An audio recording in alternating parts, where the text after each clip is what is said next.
rasanya tuh senang gitu. Soalnya kita juga main-main ya kerudung-kerudungan juga kayak gitu. Buat perasaan jadi double-double dari kecil deh ya. Sholat-sholatan, syahadat-syahadatan, begitu agak gede kerudung-kerudungan gitu ya. minta tolong sama temen buat nganterin syahadat. Oh iya, waktu itu sebelumnya sempat search juga di TikTok. Kata kuncinya sih cuma cara jadi mualaf kayak gitu. Wah, ini bisa jadi menginspirasi juga nih buat teman-teman di luar sana ya. Jadi untuk mencari mudahnya ya, apalagi anak zaman now ya.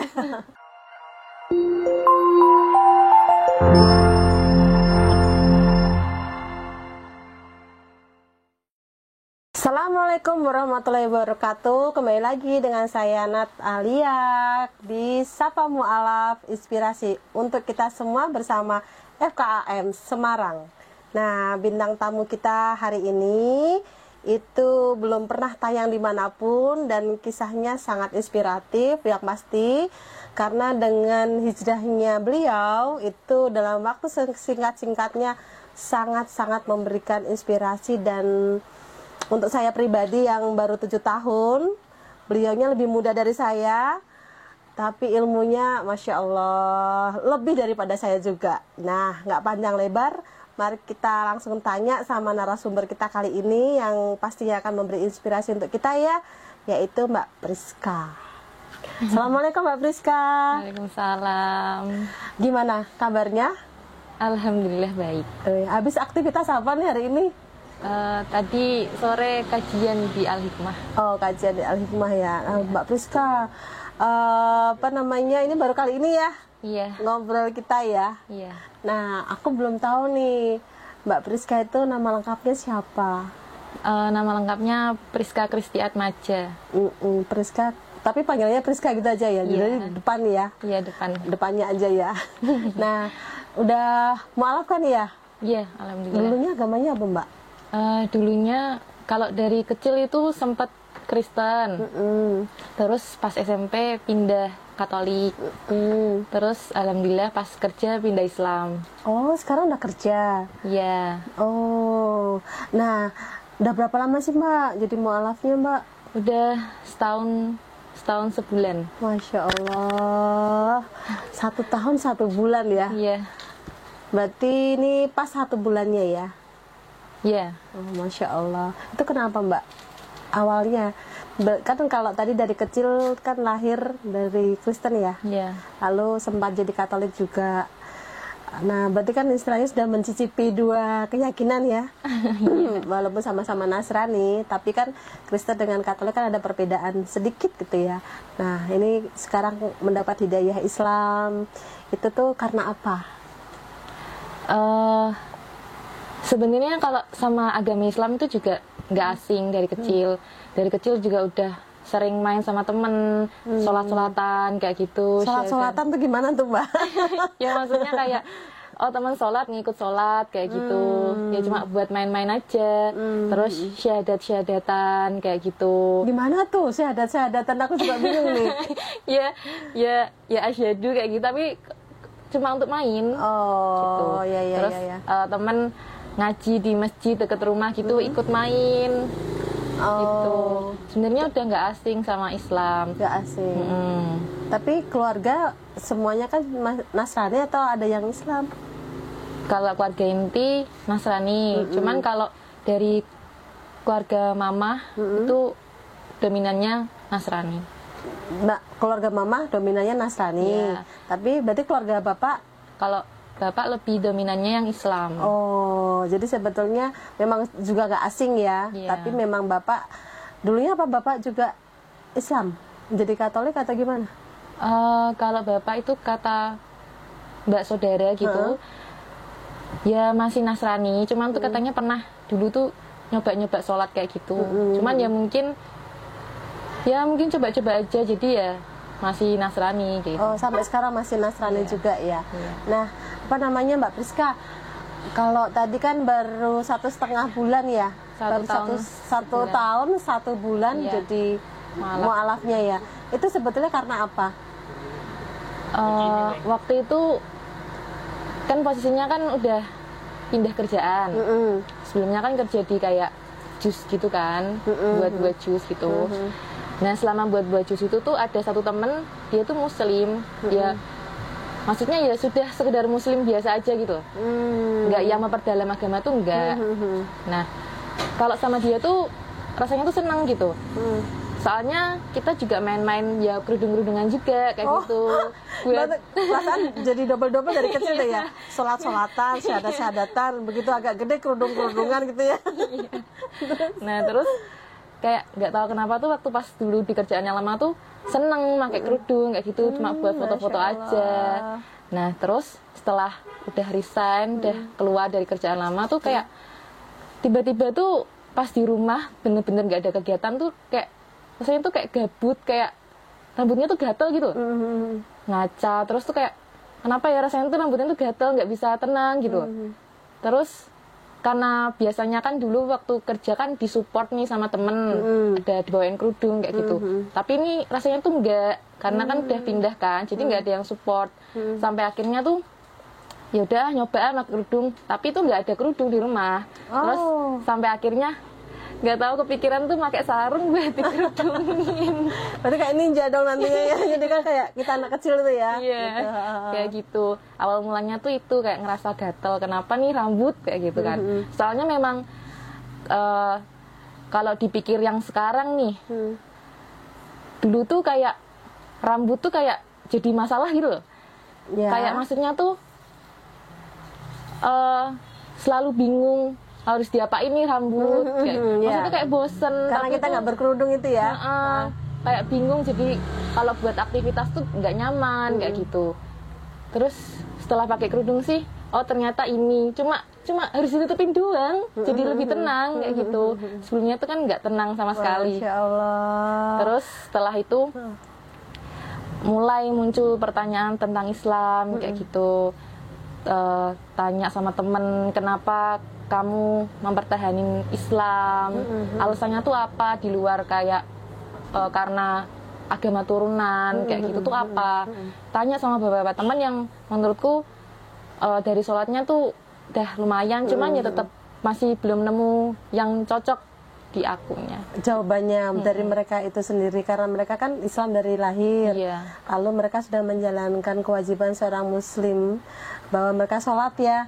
Tapi waktu kita beri pertanyaan itu mereka belum bisa menjawab dengan ya seperti yang kenapa kok harus Islam kan gitu ya. Nah ya sih paham juga sih aku.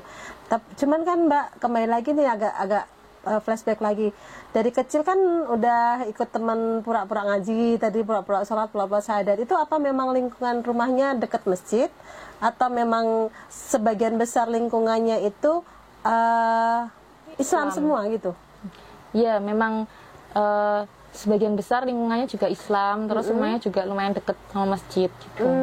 Itu pun sudah ada ketertarikan ya? Atau hanya ikut-ikutan aja ya? Ikut-ikutan aja. Hanya ikut-ikutan ya, namanya anak kecil. Oh kamu ke sana, yaudah aku ikut sana gitu. Apalagi temennya cuma satu doang dan dia ya Islam, jadi ya ikut aja gitu. Nggak banyak temen ya? Nggak banyak temen, jadinya temennya itu kemana gitu ya. Kenapa nggak diajak temennya ke tempat keyakinannya Mbak Priska waktu itu misalnya gitu? Nggak pernah kepikiran, karena juga antara gereja sama rumah juga lumayan jauh kan. Yang gitu. Deket malah yang masjidnya itu, makanya malah main-mainnya ke masjid ya. Sampai akhirnya walaupun tertunda, tapi sudah ada rasa ingin tahu. Maksudnya ya udah nggak asing lah dengan Islam itu sendiri dari kecil. Nah begitu pindah di tempat kerja, ada teman yang ngajarin pakai kerudung, ternyata nyaman. Dan setelah keluar dari pekerjaan itu nggak ketemu sama temen itu dan nggak ada kerudung di rumah, ternyata malah gatel ya kepalanya ya. Ada apa ini ya gitu ya. Ternyata begitu pura-pura pakai sarung ya, ternyata nyaman gitu ya. Nah terus setelah itu gimana Mbak Priska? Setelah nyaman, terus kan tanya-tanya sama temen. Terus karena anak muda gitu ya, jadi cari-carinya info kan juga lewat HP, lewat Google kayak gitu. Waktu itu lagi seneng banget lewat TikTok kayak gitu, jadi ya nyarinya di TikTok, kayak kenapa orang malaf, di YouTube kenapa orang malaf, kayak maksudnya tuh apa yang nyebabin mereka malaf tuh karena apa, searching kayak gitu. Terus kalau ada masalah juga tuh kayak kalau kita searching ya, itu tuh kayak lebih banyak versi Islamnya gitu daripada yang Nasraninya sendiri kayak gitu. Itu. Terus ya sering-sering searching aja gitu. Ketambahkan kalau misalnya kita cari di TikTok gitu, apa yang kita cari kan pasti kan muncul terus kan di beranda. Di TikTok gitu. itu ya. Jadi ya FYP-nya ya keluarnya ya seputar Islam terus kayak gitu. Itu malah menambah keyakinan. Iya. Oh. Gitu. Lalu itu terjadinya persis 1 tahun 1 bulan atau sebelumnya sudah ada rasa itu terus baru 1 tahun 1 bulan ini baru memutuskan syahadatnya. Kan nggak bisa kita mengakui diri kita menjadi seorang muslimah kalau kita nggak syahadat. Iya. Itu gimana? Sebelum benar-benar mutusin buat syahadat itu, waktu itu kan pindah kerja, sempat di pabrik gitu kan. Terus tuh sampai benar-benar di titik yang aku nggak mau mati dalam keadaan kafir. Kenapa bisa kayak gitu, Mbak? Bukannya di keluarga kan masih Nasrani nih. Iya. Pastinya kan namanya orang Nasrani ya seperti saya dulu, keluarga sampai sekarang pun juga ya. Tiap pagi kan dengernya lagunya kan radionya kan radio itulah itu sampai ada jam-jam tertentu yang memang beribadah. Ya kan berdoa itu kan ada jam-jamnya itu sampai ini Mbak Priska di tempat kerja pun ada kepikiran aku nggak mau mati dalam keadaan kafir tuh gimana itu Mbak? Ya mungkin itu salah satu caranya Allah mungkin ya lewat sering scroll aplikasi kayak gitu Google, TikTok, YouTube gitu. Jadi ya itu mereka semua tuh ya lumayan mempengaruhi gitu loh. Kayak misal ayat-ayat Alkitab kayak gitu. Ternyata tuh juga nggak sinkron kan sama kenyataannya. Beberapa kan seperti itu. Terus tuh mulai apa ya FYP tentang Islam tuh mulai masuk akal di pikiranku kayak gitu. Terus ya sampai bener-bener di titik yang udah ngerasa udah nggak bisa lama-lama nih. Maksudnya udah nggak bisa lama-lama dalam keadaan bimbang gitu loh. Ini tuh harusnya kemana kayak gitu. Sampai akhirnya ya kepikiran itu udah nggak mau lama-lama lagi. Pokoknya harus segera mualaf karena rasanya tuh di dada tuh udah takutnya tuh kalau meninggal dalam keadaan kafir gitu. Sungguh itu bukan hal yang mudah ya Mbak ya. Bukan hal yang mudah loh ya, jujur. Karena kan keluarga masih Nasrani. Mbak Priska juga secara belum berkeluarga. Istilahnya kan belum ada yang ngayomin juga ya. Kecuali Mbak Priska lari ke keluarga dari pihak Bapak. Gitu kan pasti otomatis Mbak Priska akan terlindungi karena notabene pihak keluarga dari Bapak banyak muslimnya. Nah, waktu Mbak Priska merasakan ada kegundahan, kemudian ada rasa buru-buru pingin Islam karena tidak ingin mati dalam keadaan kafir, Masya Allah. Itu apakah minta pertimbangan ke keluarga, Mbak? Nah, pasti responnya nggak baik deh, saya yakin banget. Iya. Saya yakin sekali itu karena Mbak Priska sendirian. Iya. Ya kan masih ada Bapak Ibu. Itu gimana Mbak? Karena mungkin dasarnya saya juga bandel gitu ya Mbak. Ya waktu itu kan juga hubungan sama keluarga kan juga nggak terlalu deket gitu kan. Kurang komunikasi kayak gitu-gitu. Nah waktu itu ketika udah bener-bener mateng buat mau pindah, sebelum pindah tuh sebenarnya sudah ngomong. Cuman tuh mungkin memang nggak saya obrolin dengan baik gitu ya. Jadi waktu itu pas pulang dari kerja, pulangnya kan malam, udah sampai rumah, orang rumah tuh udah pada tidur semua, tinggal papa aja yang masih bangun. Terus sempet bilang sama papa kalau misalnya pindah gimana pak gitu. Papa tuh sebenarnya tipe yang nggak banyak omong gitu loh, nggak terlalu ngurusi kayak gitu-gitu kan. Papa tuh responnya cuma gak usah aneh-aneh, intinya tuh gak usah aneh-aneh, kok seneni wong akeh, cuma gitu aja. Karena papa tuh memang backgroundnya nggak banyak omong kayak gitu kan, jadi saya mikirnya juga oh ya udahlah angin lalu kayak gitu. Cuma papa doang kok yang ngomong kayak gitu kan maksudnya. Jadi ya udah ditinggal tidur deh. Nah terus paginya bangun tuh kan agak ngelilir gitu kan. kok dengar suara nangis gitu dari luar kamar. Kok dengar suara nangis, kenapa nih? Terus pas keluar kamar ternyata itu mama tuh lagi telepon sama Pak D dari keluarganya mama. Telepon, ya intinya tuh nangis kalau misalnya aku mau pindah kayak gitu. Jadi sebetulnya walaupun papa nggak banyak bicara, tapi ternyata beliau sudah menyampaikan kepada mama ya. Iya. Kalau Mbak Priska, maaf, Mbak Priska anak pertama atau anak kedua? Iya, anak pertama. Anak pertama, masih punya adik. Iya. Adiknya berapa Mbak? Adiknya 2. Adiknya. Nah, itu mungkin juga jadi pertimbangan toh. Secara dari keluarga papa mama sendiri kan Nasrani, Katolik. Adik-adik juga pasti yang Katolik. Iya. Ya kan? Sekarang kok anak pertama masih sendiri, lajang, belum ada pasangan, tiba-tiba memutuskan menjadi seorang Muslim, itu pasti pukulan yang berat bagi keluarga. Kecuali yang sering terjadi kan anak perempuan menikah. Nah, itu mungkin keluarga masih berpikir ya, oh nanti kan ada suaminya, oh suaminya berkecukupan, mungkin bisa mengcover semuanya ya. Mungkin keluarga akan mempermaklumkan. Namun di sini kan Mbak Priska masih sendiri. Itu di bawah hati seorang tua kan pasti juga kaget, shock itu pasti. Terus gimana tuh Mbak, mama sama responnya saat itu tuh gimana itu Mbak? Begitu Mbak Priska ngelilit dengan mama nangis, gimana itu?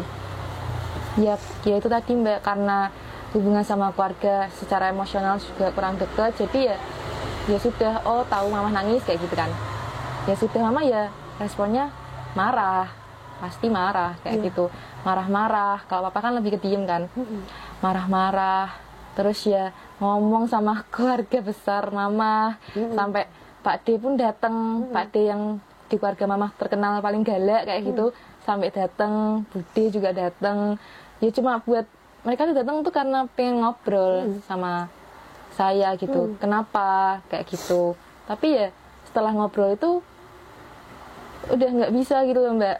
Maksudnya Mbak Priska udah kekeh, udah mantep dengan keputusannya, dengan keyakinannya ya. Jadi apapun kata orang, karena Mbak Priska sudah ada mikir banget bahwa aku tidak mau mati dalam keadaan kafir itu tadi ya.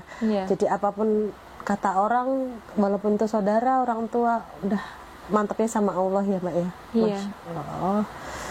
Terus waktu saat itu kan pasti belum syahadat ya Mbak? belum. Terus yang mengantarkan syahadat siapa dan kemana, lalu setelah berapa lama gitu Mbak? Nggak lama dari itu, minta tolong sama temen, minta tolong sama temen buat nganterin syahadat. Oh iya, waktu itu sebelumnya sempat search juga di TikTok. Kata kuncinya sih cuma cara jadi mualaf kayak gitu. Wah, ini bisa jadi menginspirasi juga nih buat teman-teman di luar sana ya. Jadi untuk mencari mudahnya ya, apalagi anak zaman now ya. Gimana terus tuh? Kan udah klik gitu, langsung video pertama tuh ngejelasinnya tuh alhamdulillah langsung dapet yang detail gitu loh Mbak. Terus intinya di video itu cuma bilang cari aja di Maps gitu, mualaf center di kota kalian pasti ada gitu. Ya udah langsung tak coba cari, ternyata ada, langsung ya sudah ketemu di sini mualaf center Semarang sama Ustadz Agus. Ustadz Agus, Iya. langsung syahadat sama beliau ya. Iya. Oh, ditemenin apa Sama sendiri? temen, ada 3 temen. Ada 3 teman. Iya. Malah bukan dari saudara dari pihak bapak ya? Enggak, soalnya waktu itu juga saudara dari pihak bapak pun hubungannya juga masih renggang gitu. Oke.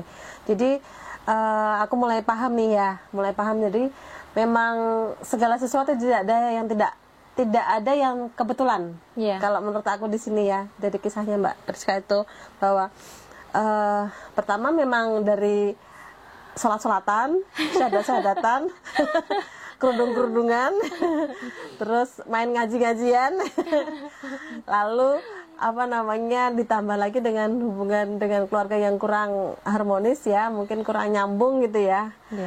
Dan ada sedikit pemberontakan dari Mbak Priska loh ya gitu. Ternyata Allah itu menggiring itu semua untuk menjadi muslimah gitu ya, Masya Allah ya. Mungkin kalau orang yang tidak tahu cerita detailnya, mungkin mengatakan, oh, kamu ini begini begitu gitu ya, kata manusia, kata orang ya.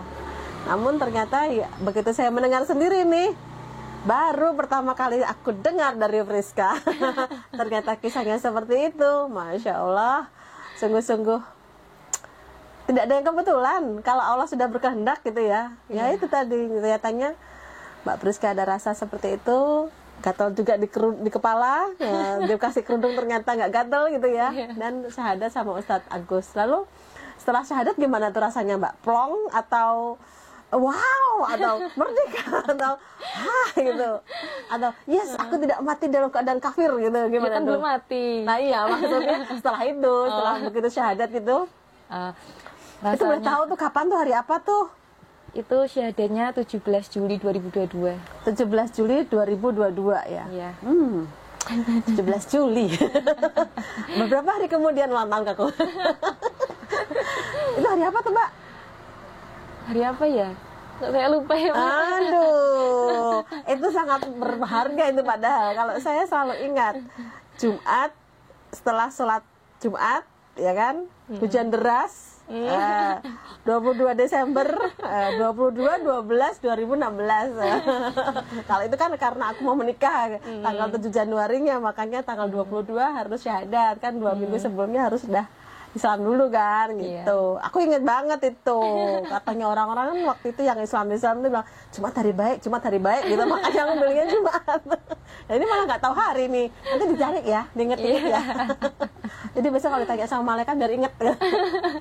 Tapi Masya Allah loh Mbak, setelah itu Mbak Priska kan sudah mutusin nih jadi Islam ya, muslimah nih. Terus cukup berhenti di situ aja atau makin mencari-cari tahu tentang Islamnya? Makin mencari-cari sih Mbak. Caranya gimana? Kan Islamnya sembunyi. Enggak, gampang. Gimana tuh caranya? Sebelumnya saya cerita yang tadi dulu ya Mbak, yang setelah syahadat gitu ya. Yang setelah syahadat itu sebenarnya sebelum syahadatnya dimulai itu rasanya tuh nggak tahu, hatinya tuh gimana ya, pokoknya tuh nangis terus gitu Mbak. Padahal Ustadz Agus juga ngejelasinnya juga santai biasa aja, tapi tuh nggak tahu kenapa ke waktu itu tuh nangis nggak bisa berhenti. Pas masih ceramah nih Ustadz Agus nih, kayak pembukaan sebelum syahadat gitu, nggak tahu rasanya kan tuh nangis. Tanya jawab soalnya kan. Iya, gitu. dijelasin nanti tanya jawab. Tapi itu rasanya tuh nangis terus. Nangisnya karena apa tuh Mbak? Nggak tahu. Nggak tahu. Kalau saya tahu waktu itu. Kenapa waktu saya nangis tuh saya tahu. Saya nangisnya waktu di jabat itu kan kita ngucapin syahadat kan udah dijelasin. Terus apa namanya waktu ucap syahadat itu saya nangis. Nangisnya gini, ya Allah, apakah ini cara kamu menghadirkan aku ke dunia ini selama 41 tahun aku di Katolik? Demikian mudah engkau menjadikan aku seorang muslim waktu itu. Makanya aku nangis. Apakah ini memang caramu ya Allah? Aku cuma itu aja sih. Karena kan kayak berpijak dari negara satu ke negara yang lain gitu loh. Perbatasan kan ini. Kalau aku mau mundur kan masih bisa. Tapi kalau aku mau maju ya aku harus tahu konsekuensinya kan gitu. Nah, apakah nangisnya Mbak Priska waktu itu juga seperti itu?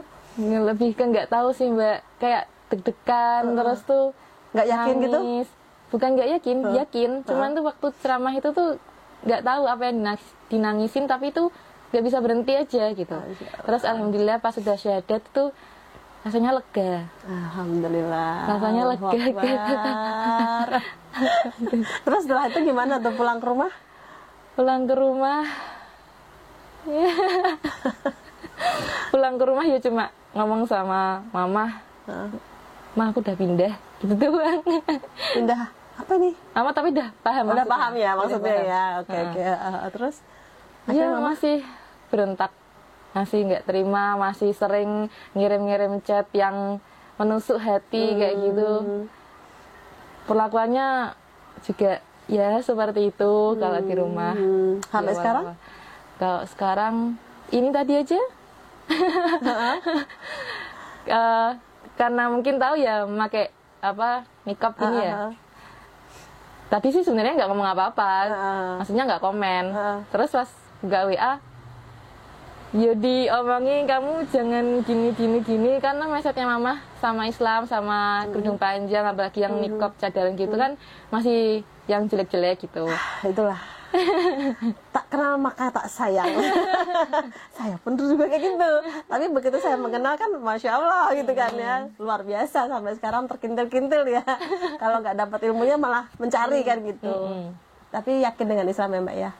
Iya yakin ya, sampai mati nanti Islam ya. Iya. Amin. Terus setelah syahadat itu ada proses nggak Mbak Priska mencari-cari komunitas ataupun merasa sendiri ataupun gimana tuh? Kalau itu kan syahadatnya di Mualaf Center. Nah alhamdulillah juga kan waktu itu kan juga ada kajian juga Ustadz Agus. Jadi di awal-awal tuh juga kajian di sana. Nah karena yang awal syahadat itu kan ditemani sama temen. Ya udah ikut dia aja sekalian, maksudnya kan ngajak teman sekalian karena kan juga lumayan jauh dari Semarang Selatan ke sana kan, Pedurungan kan lumayan ada 30 menit. Jadi saya pikir kayaknya lebih seru nih kalau ada temennya gitu, paling nggak yang dikenal aja gitu. Nah tapi ternyata teman-teman yang saya ajak syahadat itu pada nggak bisa semua. Jadi tuh ya udah saya sendiri gitu. Semakin sendiri ya. Nah, rasanya tuh kayak semakin sendiri kayak gitu. Nah tapi waktu itu tuh saya juga mikir kayaknya saya nggak bisa kayak gini terus. Maksudnya punya mindset mau ke sana tapi kalau ada teman doang.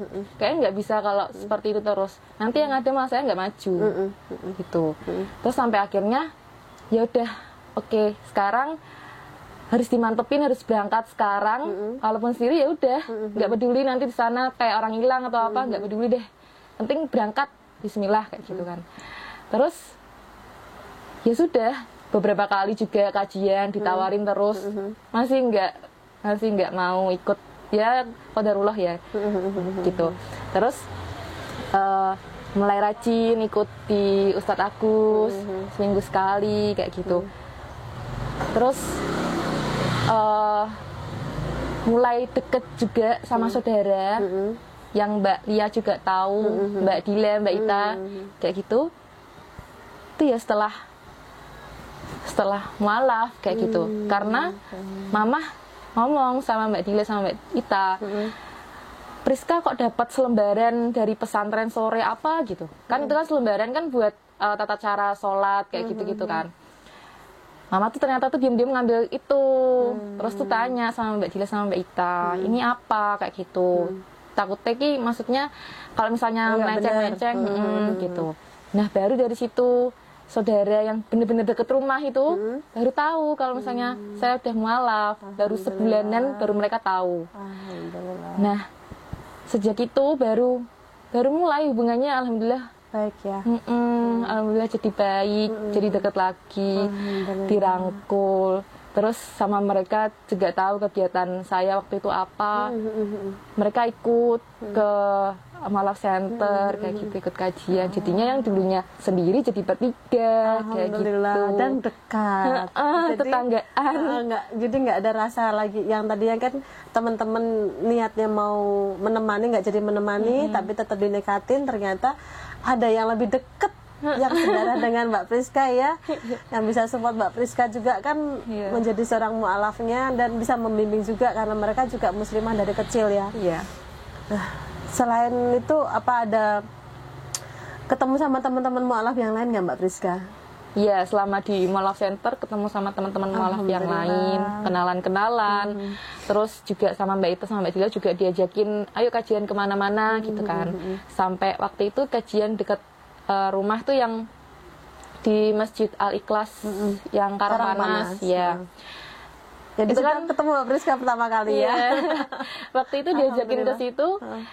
Sebenarnya sudah beberapa kali kajian di situ. Cuman waktu itu tuh emang lagi ada hari spesial gitu di situ karena yang ngisi juga Ustazah Dewi Purnamawati dari Solo itu. Yang sebelumnya juga saya nggak asing sama beliau karena juga nontonin videonya beliau. Masya Allah, alhamdulillah.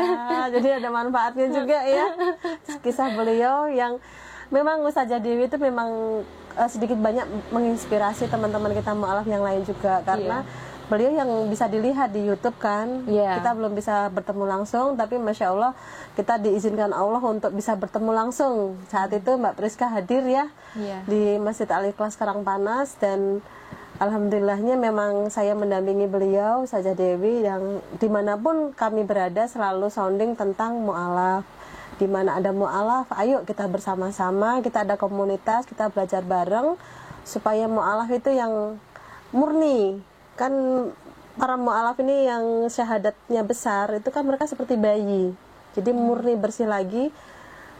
Kalau dibawa ke tempat yang coklat ya dia akan coklat, tapi kalau dibawa ke tempat yang hitam dia akan hitam. Namun kalau dia berada di tempat yang putih dia akan putih. Nah itulah tujuan kami, kemanapun kami pergi selalu sounding ada komunitas mu'alaf. Nah setelah itu Mbak Priska ikut komunitasnya mu'alaf, ketemu dengan teman mu'alaf yang lain juga ya? Iya, setelah dari kajian Ustazah Dewi itu kan ketemu sama Mbak Lia juga. Masya Allah. Terus ya kita kontek-kontekan, terus jajan sama Mbak Lia ke sekolah mu'alaf di Lamper. Tambah banyak lagi temannya yang dulu bener-bener sendiri, Masya Allah, dimudahkan sama Allah. Ada komunitasnya ya? Ada komunitas juga. Terus juga waktu itu kan alhamdulillah masih dikasih rezeki berupa waktu yang luang, jadi masih bisa ikut kemana-mana kayak gitu. Sebelumnya tuh kan masih kerja di pabrik. Pas udah mu'alaf tuh masih kerja di pabrik. Tahu sendiri kan pabrik lingkungannya seperti apa kayak gitu kan.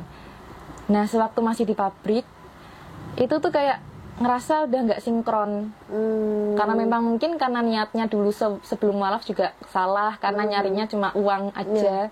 Jadi tuh kayak oke, gaji UMR, oke mungkin bisa lebih kayak gitu, liburnya 2 hari dapat makan kayak gitu, kayak masih kurang semua, dan itu nggak bisa ada tabungan juga sampai segitunya. Terus karena lingkungannya juga yang seperti itu, yang kurang support. Kayak gimana ya Mbak, kalau mu'alaf awal tuh kan yang bener-bener, maksudnya yang apa ya, yang bukan karena orang itu kan tak beda kan, ada rasa menggebu-gebu kayak gitu kan. Nah di saat awal-awal itu rasa menggebu-gebu itu kan rasa ingin tahunya kan lebih banyak kayak gitu.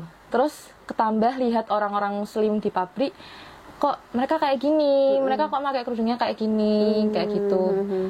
Ya mikir gitu loh Mbak, Kayak ada rasa kok gini sih ya gitu ya, kayak gitu kok paham. kayak gimana ya, nggak mencerminkan Islam gitu loh, ya, paham. yang sesungguhnya kayak gitu. Terus sampai akhirnya konsultasi sama saudara tadi, Mbak Ita, Mbak Dila, ini enaknya gimana, kok saya ngerasa nggak nyaman di sini lama-lama kayak gitu kan. Saya pun juga ngerasa bahwasanya saya tuh gampang terpengaruh gitu loh Mbak, gampang banget terpengaruh. Nah, kenapa nggak sekali-sekali saya tuh terpengaruhnya tuh sekalian yang baik gitu loh? Iya betul, paham. Gitu. Terus sampai akhirnya sama Mbak Ita sama Mbak Dila ya disaranin buat keluar kalau emang sudah nggak kuat di pabrik kayak gitu kan. Terus ya singkat cerita ya akhirnya mutusin buat keluar kayak gitu. Terus sempat ditawarin juga sama ada kenalannya Mbak Dila gitu kan, ada Usria. Usria ini juga di rumah tahfiz. Waktu itu lagi nyari buat yang bantu bersih-bersih rumah tahfiz. Nah, waktu itu tuh yang saya pikirin tuh udah nggak gaji gitu loh Mbak, udah nggak soal jumlah gitu loh. Carinya tuh kayak ya pengennya tuh hatinya tenang kayak gitu. Terus tuh nyarinya itu yang apa ya, yang bisa memberikan keberkahan gitu loh Mbak. Ya intinya biar bisa tenang kayak gitu. Udah nggak mikir jumlah gitu loh. Ya walaupun sebenarnya tuh ada kepikiran nanti gimana ya, kayak bulanannya gimana. Kan kalau misalnya pindah tempat kerja lain kan belum tentu gajinya kan juga sesuai kan. Kayak gitu. Tapi ya alhamdulillah dimampukan, maksudnya dikuatkan gitu loh Mbak. Kalau ya sudah, kamu nggak apa-apa keluar kayak gitu loh intinya. Ayo coba di tempat yang baru, di tempat di yang rumah tahfiz itu ya, kayak gitu. Sampai akhirnya ya udah saya mutusin buat keluar kayak gitu. Terus pindah di rumah tahfiz. Itu nggak ada reaksi dari keluarga juga itu Mbak? Tuh nggak bilang keluarga. Oh nggak bilang keluarga, tiba-tiba langsung keluar gitu aja dan pindah ke rumah tahfiz ya? Iya. Masya Allah. Tapi itu waktu itu setelah keluar harus nunggu sebulan dulu karena karena kayaknya lagi persiapan atau gimana gitu rumah tahfiznya gitu. Jadi selama sebulan tuh bener-bener yang dikasih rezeki berupa waktu luang itu kayak gitu. Terus tepat Desember baru mulai di rumah tahfiz, baru mulai bersih-bersih. Desember tahun kemarin 2022 berarti ya. Iya, gitu. Itu baru mulai, berarti Mbak Priska sudah mulai bekerja di rumah tahfiz itu per Desember itu. Iya. Di rumah tahfiz dekat rumah juga. Iya. Oh. Alhamdulillah juga kayak maksudnya Jadi dimudahkan semua ya, dalam arti nggak perlu banyak jauh tempatnya, sudah ketemu dengan lingkungan yang seperti diharapkan gitu. iya.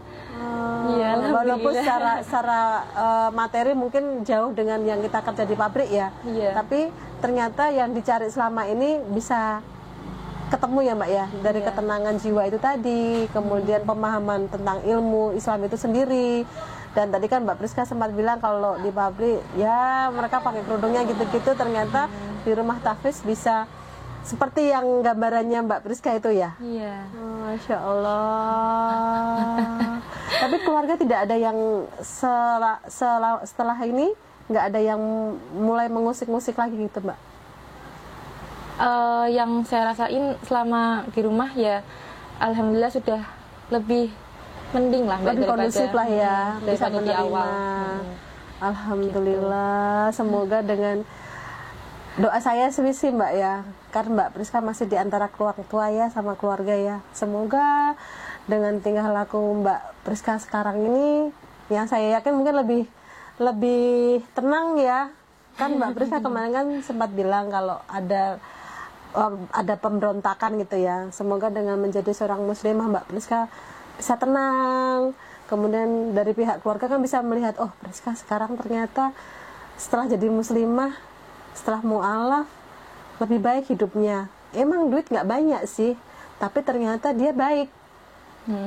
Dan kalau dilihat baik oleh keluarga kan merasa senang. Karena kan bagaimanapun orang tua kalau melihat anak-anaknya baik, secara hati, kehidupan sehari-hari itu orang tua nggak akan khawatir gitu loh Mbak. Beda lagi misalnya kita setelah kita hijrah, kita mendapat hidayah, ternyata kita malah nggak cetol gitu kan, keluarga pasti juga akan merasa khawatir. Oh ternyata pilihanmu salah, nggak akan terlambat kalau kamu kembali kepada kami, pasti akan seperti itu. Tapi kalau dilihat keluarga Mbak Priska tenang, baik, teratur, disiplin, tanggung jawab, bahkan kepada keluarga juga bisa lebih baik. Semoga saja keluarga bisa mengikuti Mbak Priska nantinya kan. Iya. Lalu harapan Mbak Priska sendiri apa?